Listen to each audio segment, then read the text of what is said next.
Yesterday marked the start of celebrations for the Persian New Year, known as Nowruz.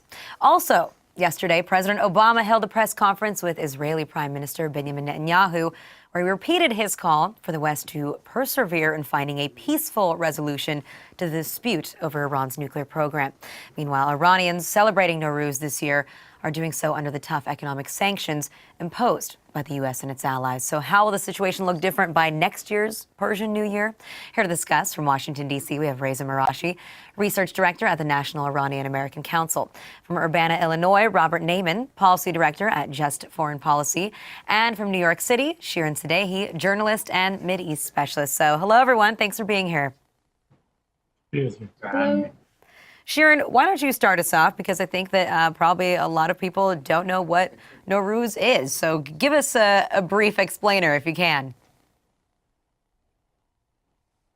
Nowruz is a several thousand-year-old tradition. It is pre-Islamic, and it basically happens on the vernal equinox every year.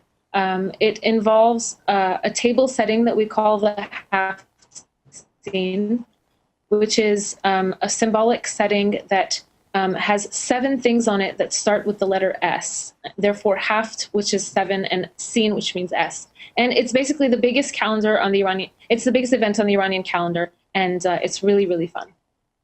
Reza, care to expand on that too? I mean, what are the, you mentioned that you usually have a spread and it involves the 7 things that are on the table, but typically, how do, how is Nowruz celebrated?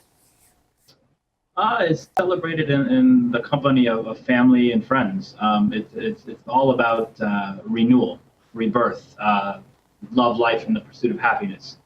Basically the opposite of what you see in the mainstream media and how Iranians are portrayed, which again goes to the fundamental difference between Iranians and their government in large part. But that's really what it's about at the end of the day. You have everything from a yearly spring cleaning of your house to jumping over fire, to spending the next 2 weeks after the holiday trying to see as many of your friends and family as you can. It really runs the gamut, and this is the biggie for us. This is the biggest holiday on the calendar, as Shirin said. Sadly, I wasn't able to make it home for this Nowruz, so Mom, if you're watching this, hi, I love you.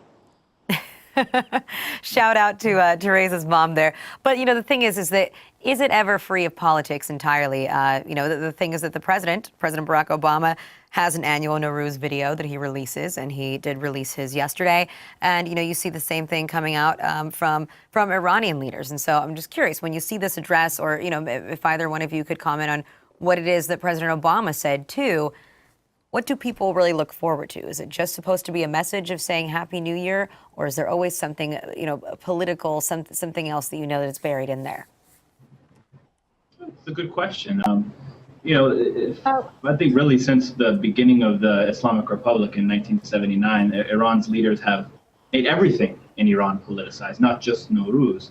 The difference between what's been going on in Iran over the past 34 years and what's been going on in the United States now is over the duration of the Obama administration, you've seen increasingly the Obama administration make Nowruz something that's a bit more politicized than it was in the past. And you don't have to look very far back into history to see how this has evolved. If you compare Obama's 2009 Nowruz message to this year's Nowruz message, they're fundamentally different.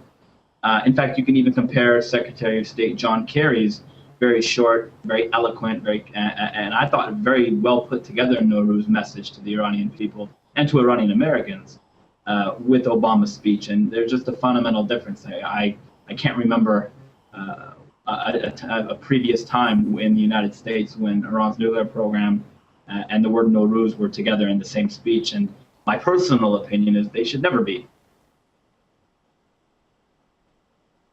I think we lost your audio there for a moment, Reza. Oh, I'm sorry. I said I don't think the word nuclear and the word and the word nuclear and the word Nowruz is what I'm assuming you said there, because again we lost your audio at the very end. But Shirin, looks like you were trying to jump in. I wanted to add, Aliona, that I think I speak for the Iranian Americans when I say that another reason that we watch Obama's Nowruz message is to see if he can still pronounce Nowruz every year. It does get a little funny as the years go by. But honestly, this year his speech was different because of one key phrase. He said that he basically said he hopes things can work out with Iran so that we can open up Iran to trade. So I think that's a big development. It's something that has been said behind the scenes, but is now being said quite openly. And, part of the reason that we're having this conversation as well, Robert, I'd love for you to jump in here, too. Don't mean to ignore you there, but, we've got a piece here on the HuffPost World page that's just talking about how the Persian New Year in 2013, the celebrations are still ongoing, but how the sanctions have really put a damper on it because a lot of people have less to celebrate or find it much harder to celebrate when you have very tough economic sanctions that have been imposed, on the country. And so, from your perspective, do you think that there's a good understanding out there of just how much people are suffering from this? And we'll talk about medical supplies, Reza, with you too, and the lack there, but even just economically. I don't think there's a big understanding of this in the United States. There's a general, people are aware, obviously, if you follow this at all, that U.S. has put on, quote unquote, tough sanctions on Iran. But the fact, for example, that reportedly the Iranian civilians are dying for want of medicines, I think that's not widely known in the United States.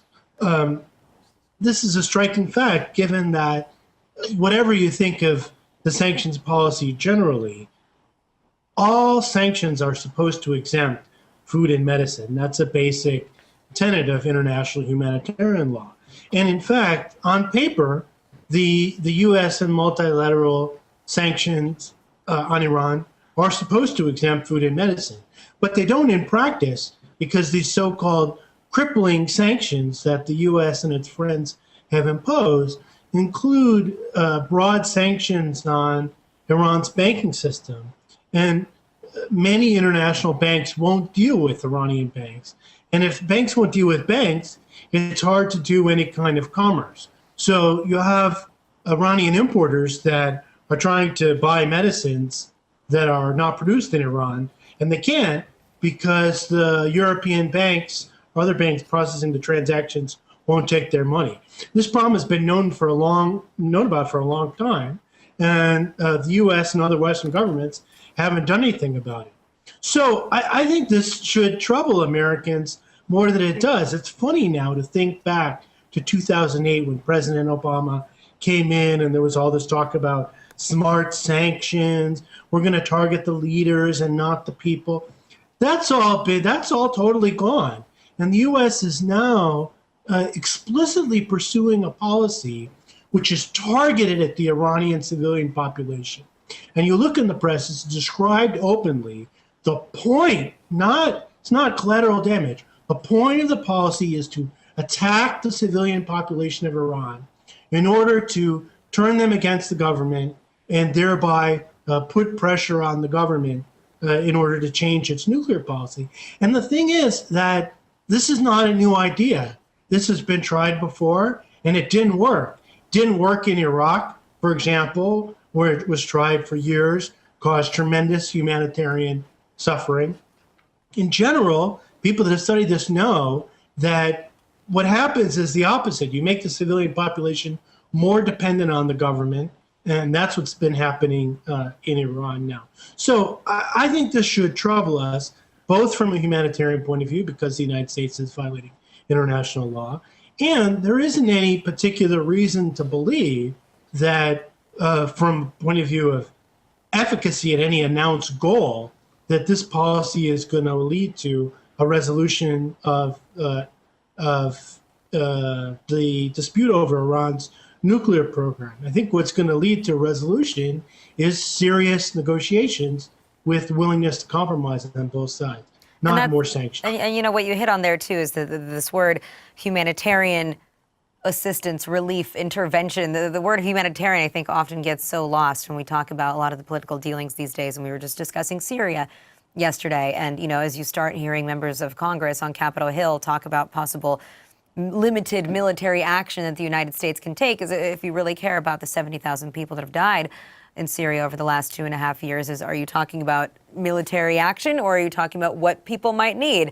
You know, going back to, again, medical supplies, things like that. And so, Reza, you wrote about this. You wrote a blog for the Huffington Post with Trita Parsi, and you mentioned that that was something that wasn't even discussed. It was a glaring omission at the P5+1 talks just earlier this month. And so how is that something that is acceptable? You know, Robert pointed out that it seems like a lot of people probably don't know that, but if you are talking about trying to come to some sort of peaceful resolution, how can that be such a big glaring omission? Oh, I think the old saying, when the elephants fight, the grass gets trampled, that's a good way of summing this up. The United States and Iran being the elephants and the grass being innocent Iranians inside of Iran. Neither side wants to take responsibility for their actions. And that's not to say that the Iranian government doesn't deserve a share of the responsibility, because the nepotism, corruption, and mismanagement have been long-standing inside the Islamic Republic. But this is not a chicken and an egg argument, if you will. Medical supply shortages did not exist prior to the sanctions that have been put in place over the past year to a year and a half. And medical supply shortages inside of Iran are different than other kind of adverse impacts that could be happening inside of Iran, because it's in the highly patented world of pharmaceuticals. You basically have a handful of American and European companies that are who you need to go to in order to get these kinds of medical supplies. And when these pharmaceutical companies can't find a bank to process the payments because the banks are over-sanctioning when they self-sanction themselves, they're not processing legitimate humanitarian transactions that the Treasury Department here in the United States have provided waivers for. The innocent people are getting hurt. So yes, the Iranian government needs to take numerous steps on its end to improve this crisis, but the United States could take steps on our end here without changing the existing sanctions infrastructure to help the people that we say we're trying to help. And Sharon, you know, from those that you've spoken to, I mean, we're clearly talking about so many of the negative effects. Are there any people, you know, within Iran that you've communicated with that think that sanctions are the right thing to do?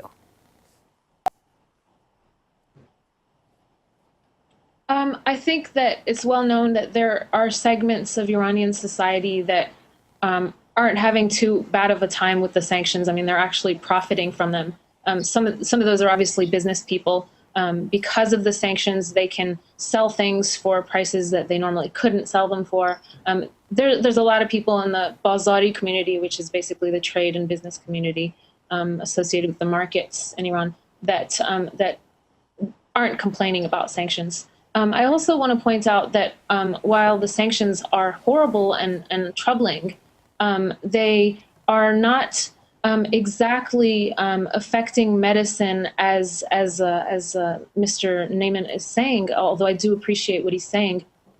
The problem with medicines getting to Iranians is not that they're not getting to Iran because of sanctions. What's happening is that because of corruption and mismanagement in the government, the medicines are not being distributed as they should be once they are making it to the country. Sanctions are indirectly having an impact on this, but it's not a direct thing. There isn't a direct ban on importing medicines into Iran. There were some kind of silly reports that came out. I don't think I said that, though. I didn't say that there was a ban on medicines going into Iran. I said what Reza said, that banks aren't processing transactions. You're actually both right. Truth be told, you're actually both right. All right, so, everyone's right. That's the kind of panel I like to have, is where everyone's right. The important thing for people in the United States to understand that there's a tremendous people in the United States love to hear that something's not the U.S. government's fault, that somebody else's fault. It's important for people to understand, you know, what Reza said, that whatever you may think about the government in Iran, lots of people don't like the government of Iran, these shortages didn't exist before the Western sanctions were imposed. And if you follow this issue in the press, reports on this in the press, it's clear that there is a direct causal link between the imposition of the sanctions and these shortages of life-saving medicines in Iran. Now, we can't deny also, And I think it's go ahead, Sharon. I think it's important to point out the problem with the sanctions is, as I said earlier, that it's helping people who don't care about most Iranians. It's helping business people and people who are profiting off of what the sanctions are doing to imbalances in prices. If Obama, as Alona said in her intro, if his strategy is to get the Iranian people out into the streets protesting against their government for what the sanctions are doing to them, we know it doesn't work. It hasn't worked in the past, but very specifically, it won't work because the people aren't necessarily specifically angry at the government about this. They are specifically angry at a select few profiteers that are using U.S. sanctions to make money for themselves, and that's what's upsetting people. They're not going to pour into the streets to complain about the local grocer. But those that are taking advantage of it. Let me just, shift gears a little bit too, because we can't deny, as we're talking about Nowruz, obviously the timing too of President Obama's trip to Israel. He's there right now, and it was in the West Bank earlier today in Ramallah. But yesterday he also gave a press conference where naturally the issue of Iran did come up. So let's take a listen to this clip. We do not have a policy of containment when it comes to a nuclear Iran. Our policy is to prevent Iran from acquiring a nuclear weapon. We prefer to resolve this diplomatically, and there's still time to do so. Iran's leaders must understand, however, that they have to meet their international obligations. And meanwhile, the international community will continue to increase the pressure on the Iranian government. The United States will continue to consult closely with Israel on next steps, and I will repeat, all options are on the table. We will do what is necessary to prevent Iran from getting the world's worst weapons. Definitely not the first time that we've heard any of these words coming from the president, but I'm curious to hear what all of you think and, how it plays into, how the dynamics really play into where he's saying this, standing there next to Benjamin Netanyahu in Israel, and the way that really falls into it. Reza, why don't you start us off? It's ironically coincidental that Barack Obama's having his first trip to Israel during the Iranian New Year, because Iran is going to be such a focused point of their meeting, far more than discussions about the Palestinians, which is tragic. But it's funny, when you look at Iranian Facebook pages, Iranian Twitter feeds, there's a joke going around where they say all options are on the half seat. The half seat is the table that every Iranian family has in its home right now. To celebrate Nowruz, that's what we call the table. So instead of all options on the table, all options are on the half seat. And the reason why a lot of Iranians are saying this now is because, one, there's some truth in jest, but two, they're saying, Obama, are you trying to help us or are you trying to hurt us? And there's actually a division of opinion amongst Iranians about what Obama is trying to accomplish. And, I think rather than looking at the rhetoric that comes out of Obama's mouth or Mr. Netanyahu's mouth, we should look at the very simple fact that, if they were on the same page, then these kinds of high-level meetings between the senior-most leadership really wouldn't have to take place at the level that they're taking place. Israel and the United States are not on the same page when it comes to this issue, and that's why such high-level attention is being focused on it by the respective leaders. Robert, do you think that's true, that we wouldn't need these high-profile trips and these press conferences if things were a little bit smoother behind the scenes? Well, certainly there is a recent history of division between the U.S. and Israel on this issue, and that's the context of the statement. There was nothing new at all in what President Obama said there. Zero new. Nobody learned anything from that. In general, nobody usually don't learn much from these things. This is like for, the low information voters. This is for the hoi polloi. It's in the newspapers that you read what's really going on. This longstanding U.S. policy to say, we're going to do whatever we need to do to keep Iran from getting a nuclear weapon. And in this context, Obama and Netanyahu obviously had made an agreement that we're going to try to make nice publicly. So Obama says what he says, and Netanyahu says, "Oh, thank you. I'm so happy you're saying what you're saying. But the same words that Obama is saying now, previously the Israeli government said those words are no good. And in fact, the Israeli government and its lobby in Washington, the American Israel Public Affairs Committee, have been pushing Congress, I'm sad to say with some success, to declare that, in fact, the United States should not be content with trying to prevent Iran from getting a nuclear weapon, but instead should have it to be U.S. policy that we won't allow Iran to have a nuclear weapons capability, whatever that is. This Senate bill right now, SRES 65, introduced by Lindsey Graham, backed by AIPAC, signed by 70-some members of the Senate, including Democrats who would shock you to know that they're signing such a militaristic bill. You know, Barbara Boxer and Dianne Feinstein and Ron Wyden and Dick Durbin are all signing this bill that says that if Israel attacks Iran, the United States will support Israel, and which claims, actually it lies and claims that there already is U.S. policy that to prevent Iran from developing a quote-unquote nuclear weapons capability. Well, as Trita pointed out in his piece on the Huffington Post in the past week, when Clapper testified before Congress, he made clear that it's the opinion of the U.S. intelligence community that Iran already has the technical capacity to make a dash for a nuclear weapon should it choose to do so. So Iran already has nuclear weapons capacity. So if it's the policy of the United States to do, you know, by any means necessary, prevent Iran from having nuclear weapons capacity, then you could start the war tomorrow morning.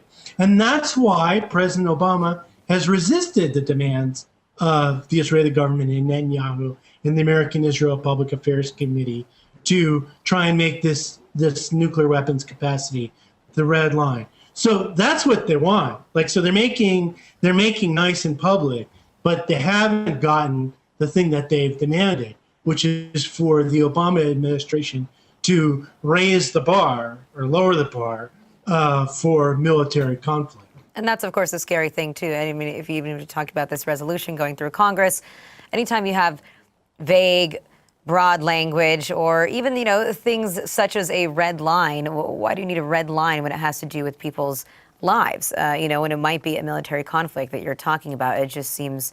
It seems like an entirely wrong and very crass and, you know, misguided way to try to go about these things. I have to wrap it up here in a moment. Sharon, do you have any final thoughts, you know, that you'd like to add on that in terms of this trip to Israel, and how do you think, you know, how you think that plays into public perceptions of negotiations between Iran and the United States, whether we might even ever see one-on-one negotiations, which constantly seem off the table with the Supreme Leader and President Obama?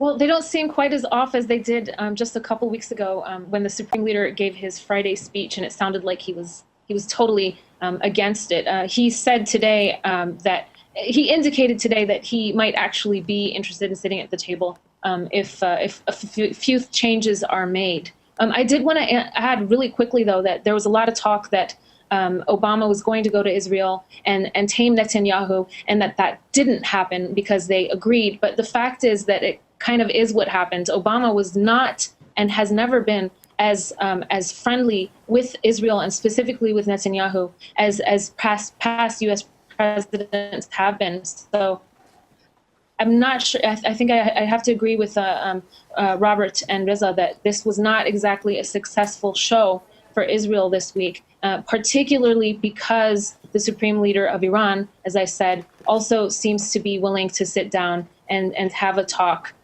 if certain conditions are met. All right, we'll have to wrap it up. Reza, Robert, and Sharon, I want to thank you all so much for joining. And the discussion of what to do will continue. I can guarantee you that we will probably all be here once again having this conversation. But, you know, what better time than now? Thanks so much. Thank you. All right, guys, stick around. A lot more coming up on HuffPost Live.